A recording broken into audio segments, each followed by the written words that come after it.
اور یہ مجھے بہت نہیں بھولنے دے گا۔ داڑھی میں سفید بال آ گیا، کہا میاں اب تیرے آنے کی ضرورت نہیں ہے، ہماری تو پوری داڑھی بھی سفید ہو جائے۔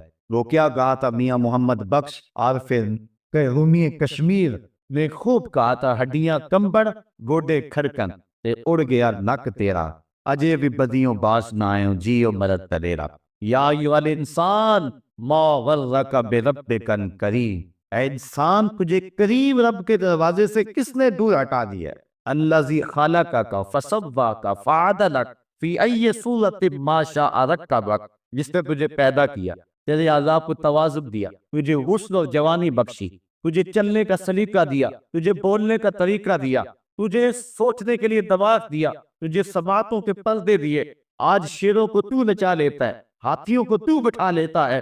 اے انسان ذرا غور تو کر، اس رب کا شکر کر، کیوں بھول گیا اس رب کو جس نے تجھے پیدا کیا؟ اگر تجھے پیدا ہی نہ کرتا تو کیا کرتا؟ پھر پیدا کر کے چھوڑ دیتا تجھے، اگلا تیری ذمہ داری اپنے ذمہ کرم پہ نہ لیتا تو بچا تجھے گرمی کی سختی سے کون بچاتا؟ تجھے ٹھٹرتی ہوئی سردی سے کون بچاتا؟ ماں کے سینے میں تیرا پیار نہ ڈالتا، ممتا اس ماں کے سینے میں نہ ڈالتا، تجھے گندگی میں لتھڑے ہوئے کو کون اٹھاتا؟ لیکن اس نے پیار ڈالا ماں کے سینے میں، جس نے تجھے پہلے چوما پھر اس نے تجھے دھویا۔ انسان غور تو کر، ما غرک بربک الکریم، اس رب کو بھول گیا ہے الذی خلقک، جس نے تجھے پیدا کیا۔ ماں نے بیٹے کو پیدا نہیں کیا، جنم دیا ہے، لیکن اتنے احسان ہیں کہ ساری زندگی بھی انسان ماں باپ کا حق نہیں ادا کر سکتا۔ جس ماں نے جنم دیا ہے اس کے حق نہیں ادا ہو سکتے، تو جس رب نے تخلیق کیا ہے اس کے حق کیسے ادا ہو؟ اس لیے کہ انسان ذرا غور تو کر، اس نے تجھے پیدا کیا تو بھول گیا اس رب کو؟ اپنے ذرا ماضی کو دیکھ کہ تو کہاں سے کہاں پہنچا۔ تیری زبان میں، تیرے منہ میں زبان کا لوتھڑا تھا، بولنے کا سلیقہ نہیں تھا، کس نے اس کو لفظوں کی حرمت سے آشنا کیا؟ تیرے کانوں میں پردے تھے لیکن سمجھنے کا طریقہ نہیں تھا، لیکن کس نے تیری سماعتوں کو شعور بخشا؟ کس نے تجھے چلنا سکھایا؟ کس نے تجھے بولنا سکھایا؟ کس نے تیری چھاتی میں زور رکھا؟ آج تو کڑیل جوان ہے، آج دولت کے انبار تیرے پاس ہے، آج تو چودھری ہے، آج تو خان صاحب ہے، آج تو بہت بڑا عالم ہے، آج تو مفتی ہے، آج تو پیر ہے، آج تو منسٹر ہے، آج تو ناظم ہے، آج دنیا تیری بات گزار ہے، آج تیرے زبان میں وہ قوت رکھ دی گئی کہ دنیا کو تو انگلیوں پہ نچا رہا ہے۔ ذرا پلٹ کے دیکھنا پیچھے، ذرا پیچھے لوٹ کے تو دیکھ، تو چار پائی کے سہارے بھی چلنا نہیں جانتا تھا، پھر تجھے چار پائی سے چلنا سکھایا، پھر تجھے چلنا، اور چلتا تھا 2 قدم تو گر پڑتا تھا۔ ذرا ماضی کی طرف پلٹ کے دیکھ، اور تو بھول گیا رب کو جس نے تجھے اتنا کچھ دیا۔ چل ماضی کی طرف پلٹ کے نہیں دیکھنا، مستقبل کی طرف ہی جھانک کے دیکھ لے۔ ایک وقت پھر دوبارہ تیرے اوپر ایسا آئے گا، پھر تیری بولتی بند ہو جائے گی، پھر تیرا چلنا بند ہو جائے گا، چار پائی سے لگ گیا، بورے میں تکلیف ہو گئی، تو فانی زدہ ہو گیا۔ سارے گھر والے 4 دن تو بڑی خدمت میں لگے رہے، لیکن انہیں اپنے کام بھی تو کرنے تھے، پھر آہستہ آہستہ تجھے اگنور کرنا شروع کر دیا۔ بھی اس بات کو سمجھنے لگا، پھر وہ وقت بھی آیا کہ تیری 4 پائی کو اندر سے اٹھا کے برآمدے میں رکھ دیا کہ بابا کھانستا ہے، بچے ڈسٹرب ہوتے ہیں، جراثیم پھیلتے ہیں، اب نوکر تجھے روٹی دینے لگا۔ شام کو بیٹا آتا ہے، 2 لمحے کھڑا ہوتا ہے، پھر اپنے بیڈ روم میں چلا جاتا ہے، تو اس کی صورت کو ترستا رہتا ہے۔ آج تیری زندگی اجیرل بن گئی، پھر تیرے اوپر ایسے عملے بیماریوں کے ہوئے، ایسی تکلیفیں ہوئی، بولو براز بھی اوپر، لوگ ناپ میں کپڑا رکھ کے تجھے اٹھاتے ہیں۔ اس وقت تو اپنی زندگی سے تنگ آ گیا، تو کہتا ہے ڈاکٹر کو لگا زہر کا ٹیکہ، مجھے موت آ جائے۔ بتا ہم تجھے موت بھی نہ دیتے تو کیا کرتا؟ ہم نے تجھے زندگی دی تھی، یہ ہمارا احسان، اور اب تمہیں موت اگر دیں گے تو یہ بھی ہمارا احسان ہے۔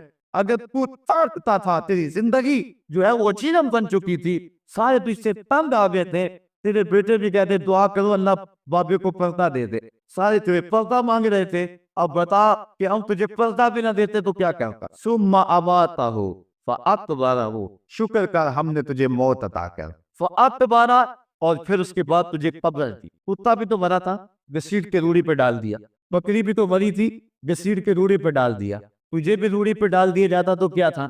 لیکن کہا نا یہ میرا شاہکار ہے، پہلے سے غسل دو، بیری کے پتے بھی ڈال لینا، صفائی خوب ہو جائے، اس کو چٹے لباس کا کفن دو، اس کے سند سند پہ خوشبو بنو، اس کو سلگاؤ، خوشبو سلگاؤ، اس کو خوبصورت چارپائی پہ ڈالو، اس کے اعضائے سجدہ پہ مشت ملو اور اس کی جو ہے وہ چارپائی کے دائیں بائیں پھول رکھو، اور اب سارا زمانہ تیرے منہ دیکھنے آ رہا ہے، ذرا سوچ تیرا منہ دکھانے کے قابل ہے۔ اور پھر کہا اب اس کو اٹھاؤ قبرستان میں لے چلو، زمانہ آ گیا، تو آج دولہا بنا ہوا ہے اور زمانہ تیری برات بنی ہوئی ہے۔ اور کہا کہ ایک آدمی نہ اٹھائیں، اس کا پروٹوکول ہے اس کو 4 آدمی اٹھائیں، کندھا بھی بدلتے رہیں، کہا زیادہ تیز بھی نہ چلنا، میرے شاہکار کو کہیں جھٹکا نہ لگے۔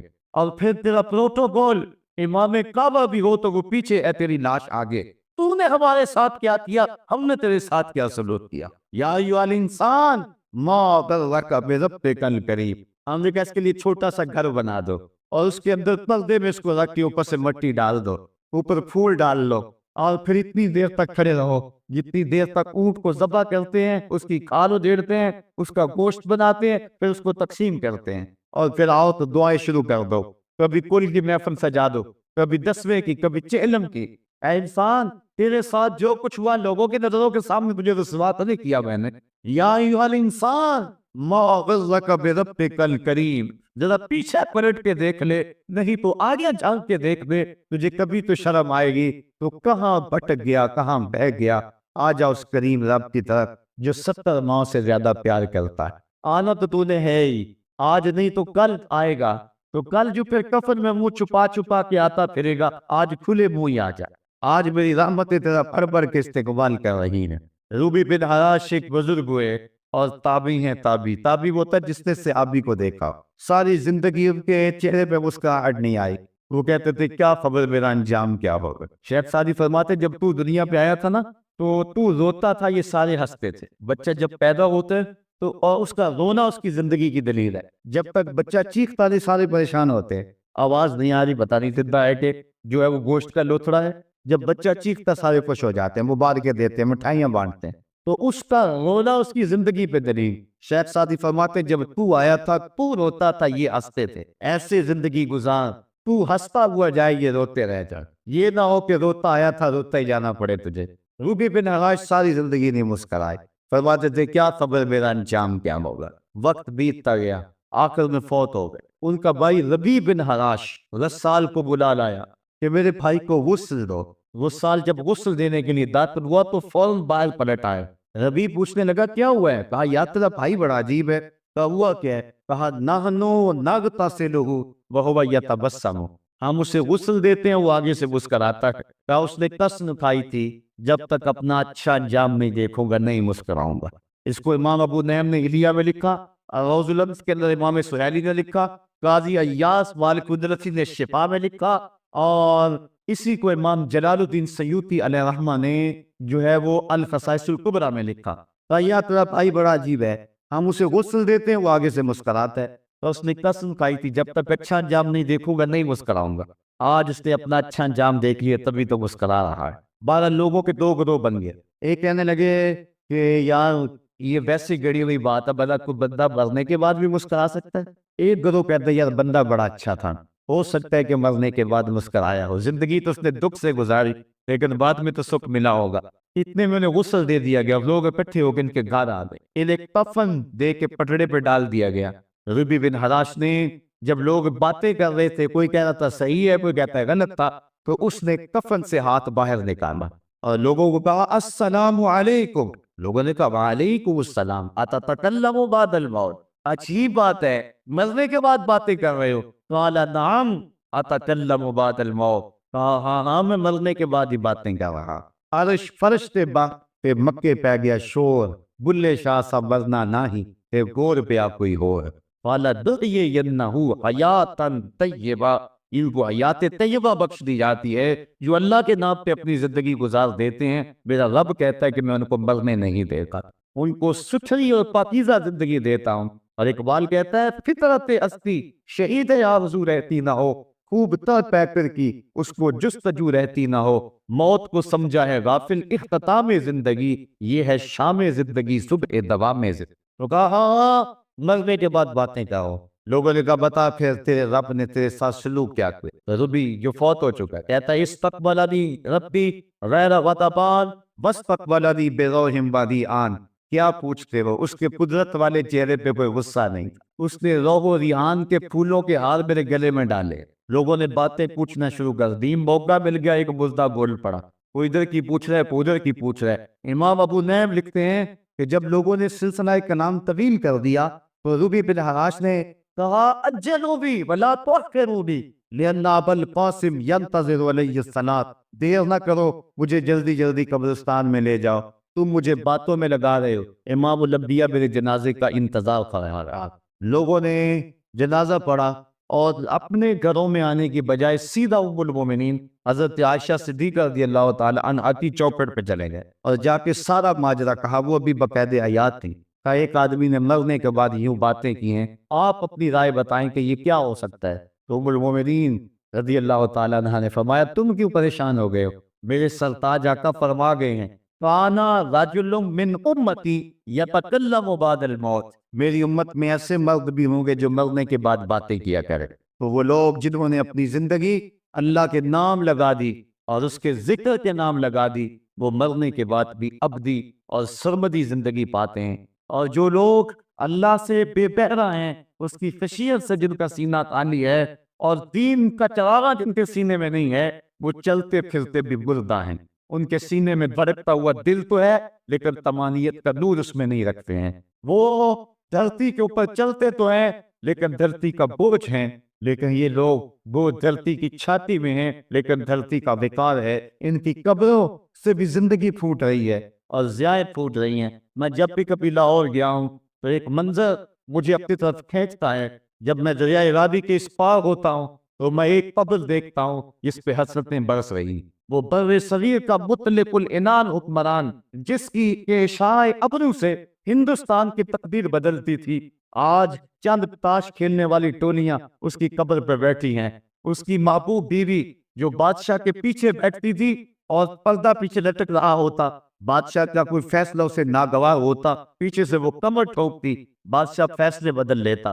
جس کے اشارہ ابرو سے ہندوستان کی تقدیر کے فیصلے تبدیل ہوتے تھے، اس کی قبر بھی ساتھ ہی اندھیرے میں۔ اور اس کی بیٹی کی قبر کے اوپر ذیب النساء کے مقبرے پہ لکھا ہے بر مزار ماں غریباں، نہ چراغے نہ گلے، نہ پرے پروانہ سوزت، نہ صدائے بلبلے۔ ہم غریبوں کی قبر پہ کون چراغ جلانے آئے گا، کون پھول ڈالنے آئے گا؟ نہ کوئی بلبل گیت گانے آئے گی اور نہ کوئی پروانہ پر جلانے آئے گا۔ یہ وہ جو مطلق العنان تھے، یہ ان کی قبر کی کہانی سنائی۔ اور جب میں دریائے راوی کا کنارہ پار کرتا ہوں تو ایک لوح مزار وہ بھی ہے جہاں جلی حروف میں لکھا ہے گنج بخش فیض عالم، مظہر نور خدا، ناک سارا پیر کامل، تعمیرانہ رہنما۔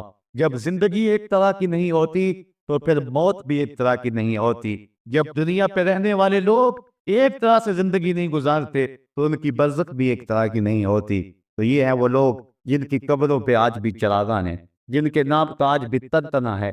1000 سال گزر گئے، ان کی نسبی اولاد تو کوئی نہیں ہے، انہوں نے شادی بھی نہیں کی تھی، لیکن اس کے باوجود دن کو چلے جاؤ، کڑکتی دوپہر کو چلے جاؤ، برستی بارش میں چلے جاؤ، لمبی رات کی تنہائی میں چلے جاؤ، موسم کی کسی بھی شدت میں چلے جاؤ، حکومتوں کے بدلتے ہوئے ماحول، ماشاء اللہ کی کیفیتیں، جس دور جس حالت میں مرضی جاؤ، آپ کو وہاں میلہ نظر آئے گا، وہاں وجوہ میں عاشقہ نظر آئے گا۔ ارے میں گسارو سویرے سویرے، خرابات کے گرد پھیرے بپھیرے، کبھی اس طرف بھی گزر کر تو دیکھو، بڑی رونقیں ہیں فقیروں کے ڈیرے۔ تو وہ لوگ جنہوں نے اپنی زندگی اپنے مالک کے نام گزاری، وہی زندہ ہیں، وہ سرمدی اور اپنی زندگی پائے ہوئے ہیں۔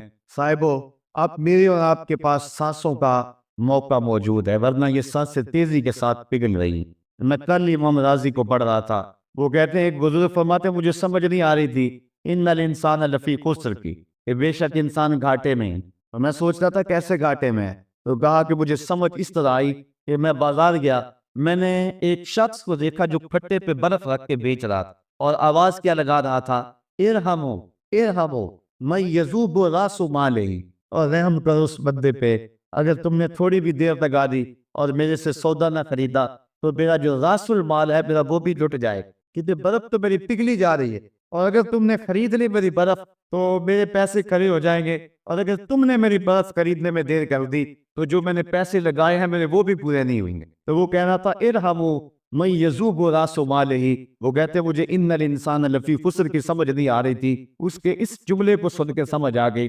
انسان جلدی جلدی اپنی سانسوں کو گنوا رہا ہے، اسے چاہیے کہ جلدی جلدی ان سانسوں سے کام لے لے، ورنہ یہ سانسوں کی برف پگھل جائے گی اور اس کی یہ پونجی بھی برباد ہو جائے گی۔ تو صاحبو میں اور آپ لمحہ لمحہ موت کے قریب ہو رہے ہیں، لمحہ لمحہ موت کے قریب ہو گئے۔ آج میں دوپہر کو بیٹھا تھا تو وہ ایک شخص آگے میاں صاحب کا شعر پڑھنے لگا، دیگر تے دن گیا محمد عورت نو ڈب جانا، تو میری نظر چلی گئی، میں نے کہا ابھی تو 10 بجے ہوں گے، تو میں نے کہا صبح کے 10 بھی بج گئے اور پھر 12 بھی بج جانے، پھر ظہر بھی ہوگی، پھر دیگر بھی ہوگی، اور اس کے بعد پھر شام بھی ہو جانی۔ اب دیگر تک تو پہنچ گئے ہیں، اب شام کے فضلے بھی قریب ہو گئے ہیں، تو یہ دن ڈوب جانا تھوڑی دیر کے بعد۔ یہی مثال ہماری زندگی کی ہے، کوئی دوپہر تک آ گیا ہے، کوئی چاش تک آ گیا ہے، کوئی ظہر تک آ گیا ہے، کوئی عصر تک آ گیا ہے، اور کسی کی زندگی کا سورج بالکل غروب ہونے کے قریب آ گیا۔ صاحبو پتہ کوئی نہیں کہ ہمارا اگلا قدم کہاں ہے، اس سے قبل کہ کوئی حجت باقی نہ رہے مجھے آپ کو اپنی زندگی پہ نظر ثانی کرنا ہوگی، اپنے گناہوں کا اور اپنی نیکیوں کا حساب لگانا ہوگا۔ ایک ترازو تو کل محشر کے میدان میں لگے گا، ایک ترازو ضمیر کی عدالت میں آج ہی لگانا ہوگا۔ ہمیں دیکھنا ہوگا ہمارے پلے کتنے عمل ہیں اچھے، اور جو اچھے عمل ہیں ان میں خلوص والے کتنے ہیں، لوگوں کے دکھاوے والے کتنے تھے، رب کے لیے کتنے عمل کیے اور لوگوں کے لیے کتنے کیے۔ تو پھر ترازو لگا کے ہم نے اپنے اعمال نامے کو آج ہی تولنا ہے اور وزن کرنا ہے، اور اپنی زندگی کو نیکی کا غصن دینا ہے۔ وقت کٹ رہا ہے، زندگی لمحہ لمحہ موت کے قریب ہو رہی ہے، قبل اس سے کہ کوئی حجت باقی نہ رہے ہم ہاتھ ملتے رہ جائیں، پچھتاتے رہ جائیں تو کیا فائدہ ہوگا۔ بلکہ میں نے تو پڑھا کتابوں میں، علماء لکھتے ہیں قیامت کے دن تو نیکوکار بھی پچھتائیں گے، بدکاروں نے تو پچھتانا ہی پچھتانا ہے، نیکوکار بھی پچھتائیں گے۔ بدکار تو اس لیے پچھتائیں گے اور اتنے گناہ کیوں کیے، تو نیکوکار کیوں پچھتائیں گے؟ جب وہ اپنے اچھے اعمال کی جزا دیکھیں گے تو وہ پچھتائیں گے، ہائے جو چند لمحے ضائع ہو گئے وہ بھی کیوں ضائع ہو، وہ بھی میں نے کیوں برباد کر دی، وہ بھی اس راستے پہ ڈالے ہوئے ہوتے۔ تو آج مجھے آپ کو موقع ہے، دیکھیں قبریں کتنی، قبریں جو ہیں وہ ہمارے کتنے پلنے والے، ذرا نظر دوڑائیں نا، آج ہم کتنوں کو کندھوں پہ اٹھا کے قبرستان چھوڑ آئے ہیں۔ حضرت غوث اعظم رضی اللہ تعالیٰ عنہ فرماتے ہیں جا کے قبرستانوں میں دیکھو کتنے کتنے حسینوں کی مٹی خراب ہو رہی، جو اپنے بدن پہ چٹکی مٹی نہیں پڑنے دیتے تھے، آج ان کا کفن بھی تار تار ہو گیا ہے۔ جو اپنے تلف لگے کاٹن کو سلوٹ بھی آنے دیتے تھے، آج ان کے کفن بھی ٹوٹ گئے ہیں اور ہڈیوں کے جوڑ جوڑ الگ ہو گئے۔ تو وقت ہمارے اوپر وہ آنے والا ہے، کسی نے آج تک موت کا انکار نہیں کیا۔ میں نے لوگوں کو خدا کا انکار کرتے دیکھا، آپ نے بھی دیکھا، لیکن کوئی موت کا آج تک انکار کرتا نہیں دیکھا گیا۔ موت اپنا آپ منوا لیتی ہے، میں اور آپ موت کے بتدریج قریب ہو رہے ہیں، ہمارا اٹھنے والا ہر قدم ہمیں موت کے قریب کر رہا ہے۔ تو قبل اس سے کہ وہ وقت آ جائے اور کوئی حجت باقی نہ رہے اور ہم ہاتھ ملتے رہ جائیں، وقت پر کافی ہے ایک قطرہ بھی آب خوش ہنگام کا، جل گیا جب کھیت برسا می تو پھر کس کام کا، پھر تو پچھتاوا ہی ہوگا۔ آج ہم پچھتا لے تاکہ زندگی میں حسن نیکی کا آ جائے۔ یہ میری آپ سے درد مندانہ اپیل ہے، گزارش ہے، اور میری آپ سے ایک التماس ہے کہ یہ تھوڑی سی زندگی اللہ نے جو مجھے اور آپ کو ودیعت کی ہے، یہ بڑا تھوڑا سا عرصہ ہے، تھوڑا سا موقع ہے۔ یہ دنیا بوائی کا موسم ہے، آخرت کٹائی کا موسم ہے۔ جو بوائی کے موسم کو برباد کر بیٹھا ہے، کٹائی کے موسم میں اس کے ہاتھ کچھ نہیں لگتا۔ تو آج تک میں عمل ڈال لیں، آج ایک بیج ڈالیں گے کل 70 کاٹ لیں گے، لیکن اگر آج کچھ نہ کیا، اپنی سانسیں برف کی طرح پگھلا دی، تو یہ اس شخص کی طرح ہے جو کھٹے پہ رکھ کے برف کہہ رہا ہے کہ میرے اوپر رحم کرو، اگر تم نے میرے سے برف نہ خریدی تو میرا راس المال بھی لٹ جائے گا۔ ہمارا راس المال سانسوں کی صورت میں لٹ رہا ہے۔ اللہ مجھے آپ کو اپنی رحمتوں کا حصار عطا فرمائے۔ وآخر دعوانا ان الحمدللہ رب العالمین۔ الحمدللہ رب العالمین، الصلاۃ والسلام علی سید الانبیاء والمرسلین۔ میرے مالک 3 عدد ختمات قرآن مجید، یہ بہت سارے کلمات طیبات جو کچھ پڑھا سنا کہا گیا، سب کچھ اپنی بارگاہ میں قبول فرما۔ اور سب کا ثواب ہم تیرے محبوب کی بارگاہ میں بطور ہدیہ پیش کرتے ہیں، قبول فرما۔ حضور کے توسل سے جمی انبیاء علیہ السلام اور ان کی امتوں کے ارواح کو پیش کرتے ہیں، قبول فرما۔ بالاختصاص آقا کریم کی امت کو پیش کرتے ہیں، قبول فرما۔ اور ہم سب لوگوں کی دعائیں، التجائیں، اٹھے ہوئے ہاتھ، سفارشوں کے لیے پھیلی ہوئی جوڑیاں، عزیزم زاہد فیاض صاحب، ریاض صاحب اور اعجاز سلیم صاحب اور ندیم شریف صاحب اور رانا لیاقت علی صاحب کی والدہ ماجدہ جو پچھلے دنوں میں انتقال کر گئی، ان کی روح کے لیے پیش کرتے ہیں۔ اے اللہ ان کی قبر کو وسیع، کشادہ، منور اور خوشبودار کر دے، ان کو اپنی رحمتوں کا حصار دے دے، ان کی قبر کو دور دور کر دے۔ اے اللہ زندگی میں اگر ان سے کوئی کوتاہی ہو گئی تو اپنے محبوب کی زلف گراگین کا صدقہ معاف کر دے، اور ان کی زندگی کی ایک ایک نیکی اپنی بارگاہ میں قبول فرما۔ اے اللہ ان کی اولاد کو صبر عطا فرما، اور ہم سب کو مرنے والوں سے عبرت حاصل کر کے اچھی زندگی گزارنے کی توفیق عطا فرما۔ اے اللہ ہمیں اپنی زندگی کو نیکی کا حسن دینے کی توفیق عطا، ایسی زندگی گزارے جس زندگی پہ تو راضی ہو، تیرا رسول راضی ہو، حضور کی سنت سیرت کا نور عطا کر دے، اپنی یادوں اور اپنے محبتوں کا سرمایہ دے دے، ڈرنے والا دل عطا کر دے، رونے والی آنکھ دے دے، قرآن کے نغمے سننے والے کان دے دے، ہماری زبانوں کو سچائی کا نور دے دے، ہمارے خیالات کو پاکیزگی دے دے،